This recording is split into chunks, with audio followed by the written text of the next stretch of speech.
In this video, I'm going over some training with Doc and Professor. So what I'm going to be working on here in a moment is the down and the leash pressure, which I've been working on over the past few days. What I'm doing here is I'm pairing up, and you're going to see the timing. Pay attention to the timing. So I'm using the down, the verbal cue, and the leash pressure at the same time, which, by the way, I've worked on those separately. And then I've been kind of putting them together, and now they're sort of together. And I'm also using marker training with using it as a terminal marker, meaning as soon as he does the behavior, when I say yes, the behavior's over, you can get paid. Sometimes people who don't understand go, why don't you pay him when he's on a down? Why don't you feed him when he's on a down? Why do you toss the food? What they don't understand is I'm purposely doing this, and you'll see it. By doing that right there, I'm letting him know the behavior is over, go get paid real quick so we can do it again. It creates an explosive behavior, makes him happier about doing it, because the reward in itself is more explosive. So pay attention to the leash pressure. I'm doing it with leash pressure. The leash is not a correction. It's not a consequence. It's just there. And at the end of the video, just stick around, you'll see at the end of the video, I explain in a lot of detail why I do that. Doing the same thing with place. Now, could I lure them? Certainly, that's most people's approach. Nothing wrong with that. But again, you'll hear me explain later why I do it this way. And I've done this explanation in other videos. My purpose here is not to teach the dog that behavior. I do that a little bit separately, and yes, I do a little bit of pressure with the leash, but now I'm pairing.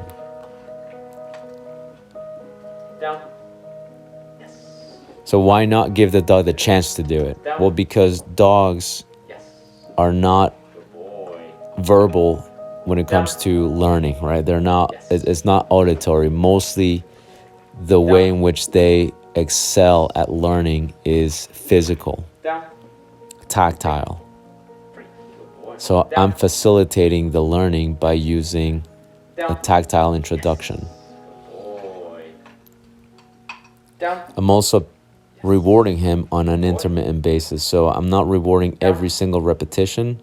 Some of these repetitions are not being rewarded, not because he did it wrong, like that, not because he did it wrong, but because I want to start to let him know that even though you don't get rewarded every single time, the times that you don't get rewarded, you're still doing right. We just want to see more.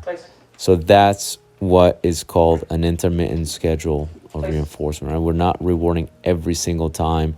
We're rewarding sometimes. And the reason we do that is to let the dog know the times that you don't get rewarded, there is hope that you're going to get rewarded. And the hope is what gets him going.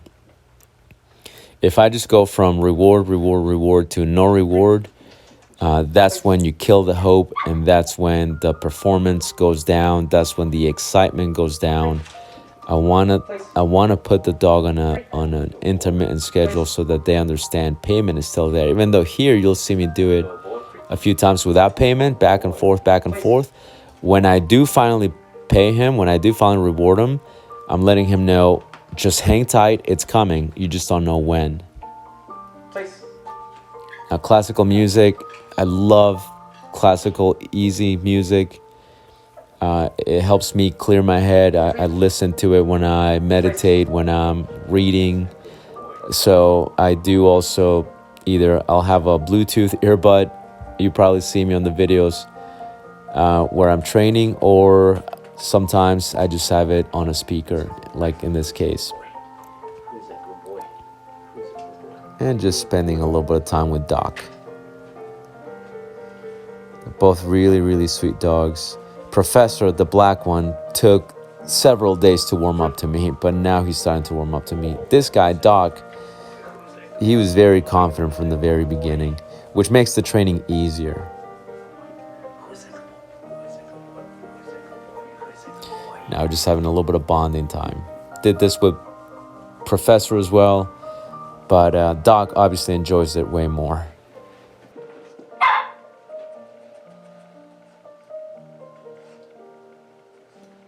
So in that session, I was working on pressure as a form of communication. So I was working on the dogs learning what the pressure means in the context of down, in the context of place, not as a correction, not as escape conditioning, not even as a consequence, but rather as a push. It was like a push into the down, like a push into the place. It's like tapping you in the shoulders to go, go sit down, go do this. That's basically what I was doing with the pressure, because a lot of dogs don't understand the concept of pressure, or they're not introduced to it. So when we talk to them, when we communicate with them, and we try to tell them to do something, a lot of times the words don't really communicate. The words don't really convey the message. In a lot of instances, most dog owners have a hard time with that. They'll tell the dog to do something, but if the dog doesn't do it, they have a hard time following through. They don't know how to convey the message of, no, you must do it. So the dog is on this, well, it's an option. And the thing is, when we tell them to do things, most of the times they're not options. It's like there are things that have to get done, but we don't know how to communicate that. We don't even know how to teach that, which is why as a dog trainer, that's what I want to do. I want to teach the dogs that language of pressure so that they start to understand that some of these things, even though I'm not forcing them into a down, I'm basically letting them know when you do this, there's going to be that pressure.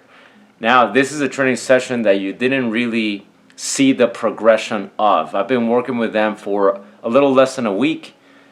And in the beginning, it was like, okay, I'm going to show you what the pressure actually means. I'm going to show you what I want, when your belly hits the ground, when I say down. I want to make sure the dog understands what that is. I want to make sure the dog understands, when I point and say place, right, that's what I expect. So now that the dogs are getting a pretty good idea of it, now I'm mixing in that pressure as part of the communication so that later when they tell me, no, I don't want to go to place, no, I don't want to do a down, and I've exhausted, my verbal cue to let them know this is what I want you to do, and they've told me it's an option and I choose not to do it, this is when the pressure later will come in as, no, you must do it. And that is what we call a correction. That's when we tell the dog, that wasn't optional, we weren't asking, you must do it. But if the dog gets put in that situation without introduction first, a lot of times what happens is you create stress. So the dog learns, oh crap, if I don't do it, something happens. Which in many instances, it works. But in some instances, the dog goes, basically, I thought we were cool. Why are you adding this pressure on me? So by doing it this way, we can reduce the possibility that that might happen later on.